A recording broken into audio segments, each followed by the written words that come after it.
Paul, Linzi, we're down here at your little Drago's gym. Drago's dungeon, I like to think. Drago's gym. But Linzi, you made your debut, I think it was the 18th of June, wasn't it? Yeah, 18th of June in Sheffield. And a very good debut against a bit of a tricky girl for your opponent. I mean, I think she was very experienced. I think close to 40 fights, but not 40 that. odd. 42 she had. 42. Yeah. But the fact is that she was probably coming just off her best record because she'd won 2 of her last 3 fights. Yeah, and her last fight was to an Irish girl, a good Irish girl who was unbeaten by I think 4 or 5 fights, and she beat her.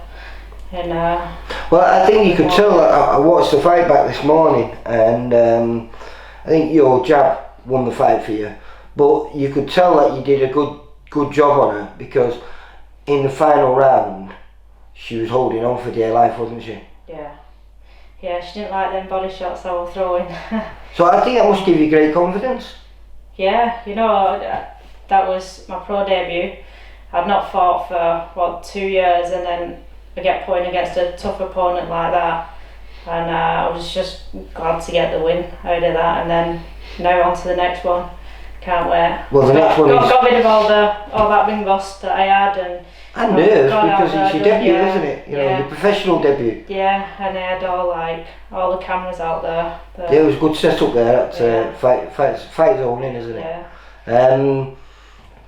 But September 3rd, you're out again. It's in Cone. Yep. In fact, I interviewed a lad a few days ago. I think he's going to be on the bill there, Reece Farnell, who was a good amateur. But let's find out a little bit about your career, because you were saying to me before, you came to boxing quite late. Yeah, I was 23 when I started boxing, when I first went into boxing club.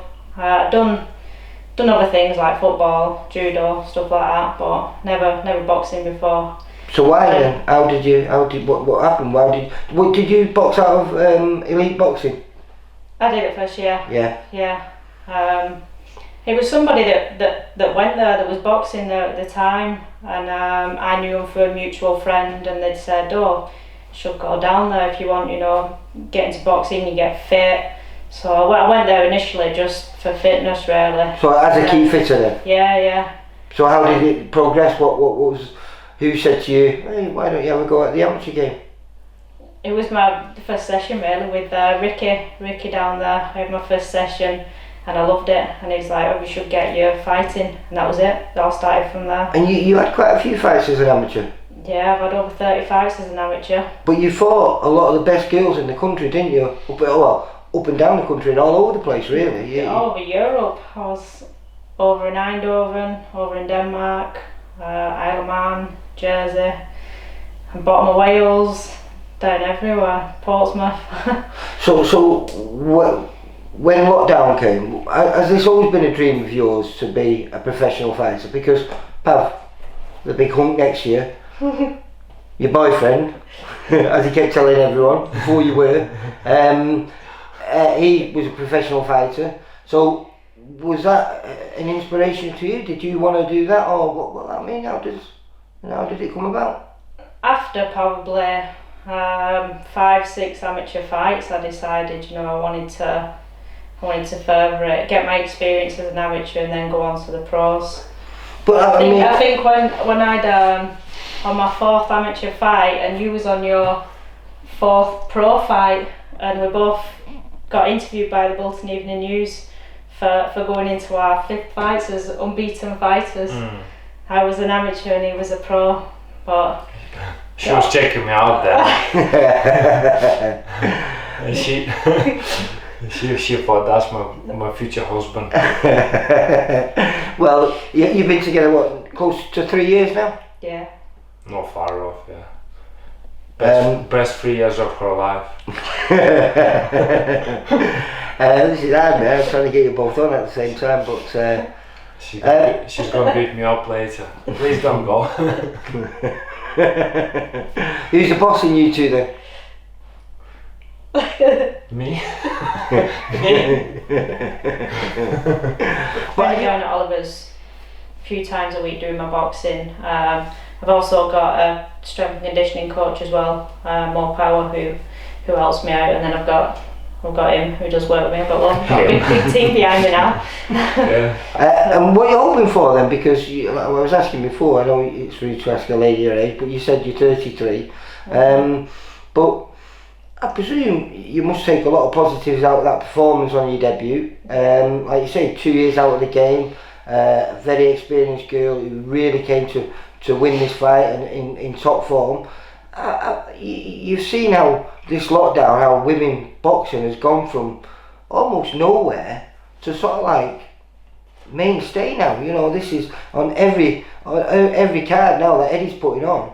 There's a female, well, yeah, and if it's not topping the bill, it's certainly sharing joint, top billing. Yeah. I mean, with women's boxing as well now, everything's going a lot faster. So probably 5 fights down the line, and I could be fighting for one of the titles. So, and what weight will you be fighting at them? At the moment, featherweight. Featherweight, yeah. Looking. Featherweight's a comfortable weight for me, so whether we'll see in a couple of fights if it comes down even more or not, but I'm looking comfortably at featherweight. My last fight was super featherweight, and that was like an easy weight for me. I was walking around at that weight. So. And have you sat down, because your manager's Kev Murray? So have you sat down with Kev? Have you got some idea of a direction where you want to go? Yeah, we've spoke about it. We've had conversations about where we think it's gonna head, and we have got, a few plans of hopefully what. And have we any idea of an opponent on September the 3rd? We've not as of yet, with all the COVID and the countries, green, amber. It's gonna be a bit nearer to the time. See what countries are actually in the green.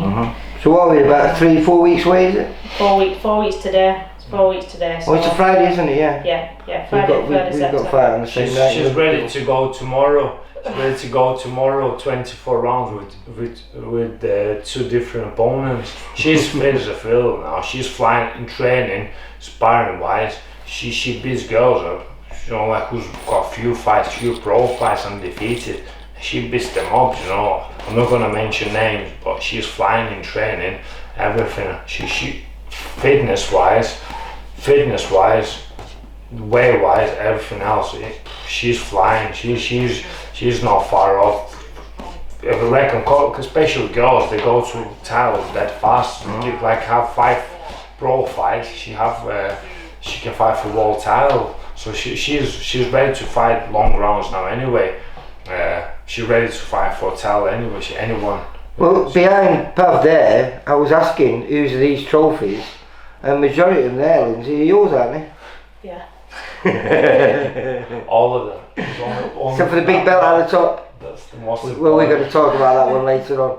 Listen, it's a pleasure. Like I say, it's good to see a little dungeon that you share with him. But it's a bit posh though, isn't it though? I mean, you've got the place where all the hard work's done, but what a fantastic little sauna next door as well. Oh yeah, that's great. That you straight out of the gym into the sauna. And a little outside gym as well with the tyres and everything. So this place, you don't really have to go anywhere. He could coach you from here, couldn't he? Yeah, that's what you were doing during lockdown. Like the whole of lockdown. That obviously I had no gym, so there was here. Yeah. Right next door we had everything. Do you think that's why you performed as well as you did then? Definitely. I mean, but one of the reasons, this one of the reasons, obviously, I've been pushing her here a lot, but before she went to Oliver's gym, but then Thomas and Humphrey, they're doing a brilliant job with her. She's improving daily, more power, just around the corner as well. He plays a massive role in her boxing. So her strength and conditioning and Thomas's and Humphrey's knowledge in boxing, she gonna have a better trainers around her. She's got around her what a lot of fighters dream about. Yeah. Nutritionist, strength conditioning coach, And a boxing coach it's perfect for her. All she has to do, go out there, perform, win fights. All you have to do. Yeah, I've got the easy part. Well, listen, it's been a pleasure coming down here. Like I say, Lindsay, I look forward to catching you. We've got, like I said, we've got a show on the same night, but I presume it'll be up on the YouTube at some point. And if you perform as well as you did on your debut, then I'm sure next time I speak to you, I'll be saying 2-0. Yep, definitely. Lindsay, take care. Yep, Mr. Drago, me and you're going to talk now. See you later. I'm camera shy.